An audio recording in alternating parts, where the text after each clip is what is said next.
Selamat pagi, Bu. Selamat pagi.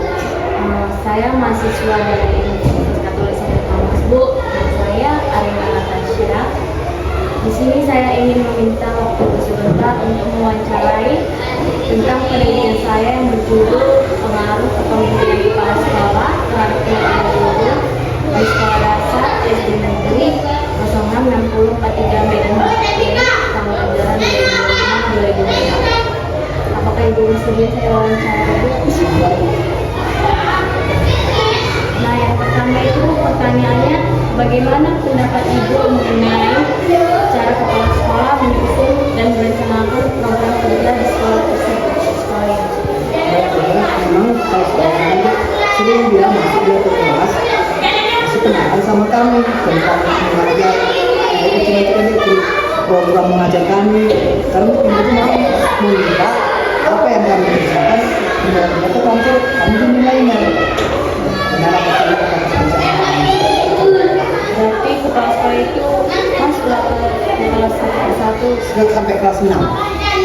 Baik, Ibu itu melihat dengan cara kami mengajar ibu itu di belakang. Nilainya belakang.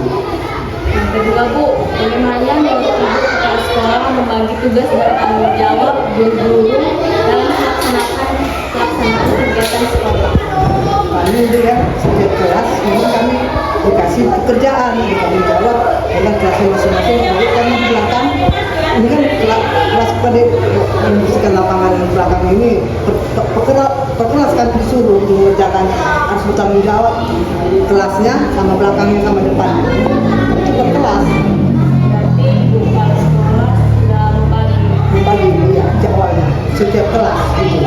Dan membagikan membersihkan kelasnya masing-masing dan ke belakang.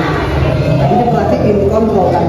Bu, yang selanjutnya, bagaimana cara kepala sekolah memberikan motivasi, Bu, arahan dan dukungan kepada guru-guru dan bapak guru dalam melaksanakan tugasnya sebagai guru? Memang jadi kan kepala sekolah kami, kita itu selaku guru karena harus bikin contoh sama murid. Jangan kita hanya menuntut sama murid, tapi kita harus berbuat. Hanya bersama kami. Itu setiap guru semua. Harus bikin contoh, jangan hanya ngomong doang, kita harus berbuat. Berarti tidak hanya bicara saja, tapi ada bukti nyata. Iya, harus ada bukti nyata kami. Kamu di mana, gitu kan. Datang dia ke kelas. Pokoknya semua guru lah, baik bidang studi. Pada beda-beda. Selanjutnya, Bu, bagaimana pelaksanaan supervisi yang dilakukan kepala sekolah terhadap proses pembelajaran yang Ibu lakukan? Supervisi itu. Kami nanti, saya contoh nanti minta kami, RPT kami. Iya, apakah benar ada apa tidak? Kami semua di daftar kelas, absen murid dimintain sama kami. Bukan saya, semua guru lah, baik bidang guru. Terus, Bu, kalau misalnya yang RPT itu gimana? Disuruh buat. Saya harus keluar. Itu namanya guru, harus ada bukti. Jangan hanya kita mendapatkan tapi tidak ada bukti fisiknya. Karena itulah perangkat ajar. Iya, perangkat ajar setiap guru sesuai dengan buku pelajaran. Itu kan. Selanjutnya, Bu, bagaimana kepala sekolah melakukan evaluasi terhadap pelaksanaan program sekolah dan memberikan tindak lanjut hasil dalam evaluasi tersebut? Ya apa sih kan disuruhnya? Apa yang ditanya kan satu-satu mana gitu kan ini kan iya evaluasi mana bukti fisiknya sama soal-soalnya ditanyanya dan kami antar ke kantor. Kalau bukti fisiknya itu Pak?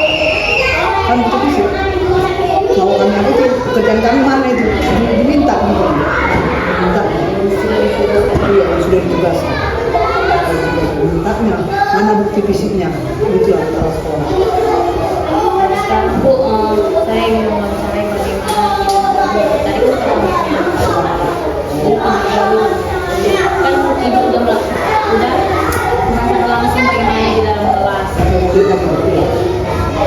pertama itu, Bu, bagaimana guru mempersiapkan perangkat ajar sebelum kegiatan belajar mengajar dilaksanakan? Saya kan masuk lagi ke kelas, kami disuruh murid itu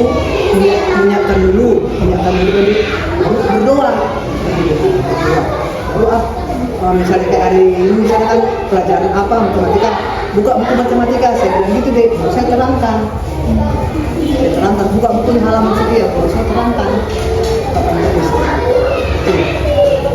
Kalau sebelum berangkat azan ibu bawa ke sekolah itu ibu kerjakan di rumah atau di sekolah? Di rumah deh, saya bawa buku saya, buku pelajaran saya itu, karena harus ada deh bukti seperti di sini deh, kami tulis gitu deh. Nah, baru saya terangkan, baru kami suruh bikin dari soal, gitu. Benar apa tidak?